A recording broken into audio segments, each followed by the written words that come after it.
Acabo de presentar queja disciplinaria contra este funcionario al que le queda grande el título de ministro.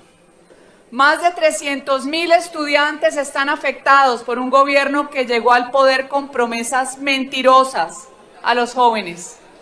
Promesas que se desvanecen a medida que la realidad de su engaño se hace evidente. Al igual que con el sector salud, Petro avanza con su estrategia destructiva, buscando dejar sin recursos a las universidades del país. Muchas de estas instituciones dependen en un 30-45% de los créditos del ICETEX para funcionar. Esta combinación de ignorancia, negligencia y malas intenciones, tanto de Petro como de su ministro, es una actuación criminal. Están atentando contra el derecho a la educación y al desarrollo de los colombianos, en su mayoría de escasos recursos. Por último, a los fanáticos petristas les doy mis condolencias porque les llegó su nuevo jefe, del que antes no se avergonzaban, Armando Benedetti. Habrá muchas parrandas en la Casa de Nariño, mientras el país se empobrece y los jóvenes solo encontrarán futuro en el exilio. Y entonces, eso es un dominó. En torno a la política que ha tenido este gobierno frente a los hidrocarburos. Nuevamente se reporta uno de los registros más bajos en el recaudo de la nación, que pone en peligro la estabilidad de todo lo que tenemos, incluso de los programas sociales que ha tenido este país. Y esto tiene mucho que ver con las decisiones caprichosas del presidente en materia de hidrocarburos. Estamos hablando, por supuesto, de lo que ha hecho frente al petróleo, de que ha caído no solamente los pozos, sino las exploraciones. Pero ¿qué tal lo del carbón, señor presidente? Que perdimos más de 500 millones de dólares por el capricho de no exportarle a Israel. Y entonces celebran que los ingresos por turismo que estén iguales a los de carbón. Lo que no le cuentan a los colombianos es que todo lo contrario, también han venido cayendo y el turismo no llega a los niveles prepandemia. Entonces estamos muy quedados. Pero esto se une con el manejo absolutamente irresponsable de Ecopetrol, señor presidente, donde el señor Roa, que fue el gerente de campaña de Gustavo Petro, hoy investigado por la utilización de recursos por fuera de los límites legales, pero más grave aún, la utilización de sus cuentas personales para guardar los recursos de esa campaña, ahora está usando Ecopetrol para pagar las deudas de campaña. ¿Qué le parece a usted la narración del alto ejecutivo de Cenit, la empresa que mayores utilidades produce en Ecopetrol, doctor Humberto de la Calle, que le citan a decir que entregue plata a un señor Romero casado con la mejor amiga de la primera dama y que hay que darle los contratos por deudas de campaña? El señor llama a la línea anticorrupción y sorpréndase, lo que pasa es que lo echan. Y entonces esto no solamente son las consecuencias de la corrupción, sino que los colombianos van a tener que empezar a pagar, porque después de más de 40 años en que Colombia ha tenido gas para el consumo domiciliario, para el consumo empresarial, empiezan las importaciones. Qué vergüenza que Colombia haya perdido su soberanía energética por una decisión del gobierno de Gustavo Petro y de sus ministros. Y ahora vamos a tener que importar el gas, porque esto, digámoslo claramente, no es que estemos aportando al calentamiento global, todo lo contrario. Vamos a importar un gas y eso significa que va a haber emisiones por el transporte de ese gas. Pero no solamente emisiones, vamos a tener que pagar entre 3 y 4 veces más por ese gas. O los colombianos, que son más de 12 millones de hogares que cocinan hoy con gas natural domiciliario, van a tener que alistar el... Sonido para la senadora Paloma Valencia, 1 minuto más. Vamos a tener que pagar entonces más porque había que darle gustico al presidente Petro.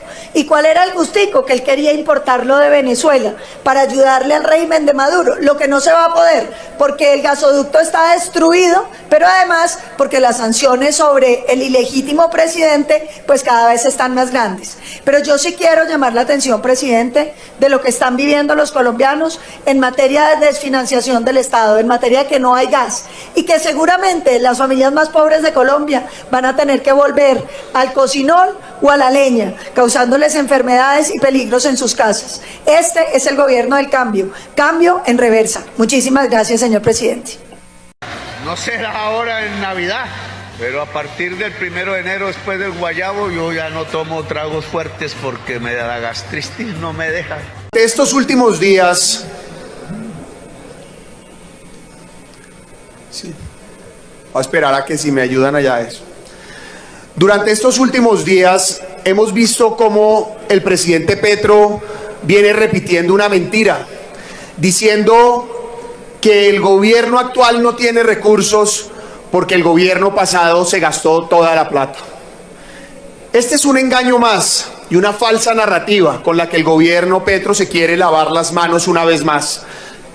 Y no lo vamos a permitir, porque quien hoy está manejando de manera equivocada e irresponsable las finanzas de todos los colombianos es este gobierno. Es verdad que el gobierno anterior se endeudó sin precedentes en el 2020. ¿Para qué?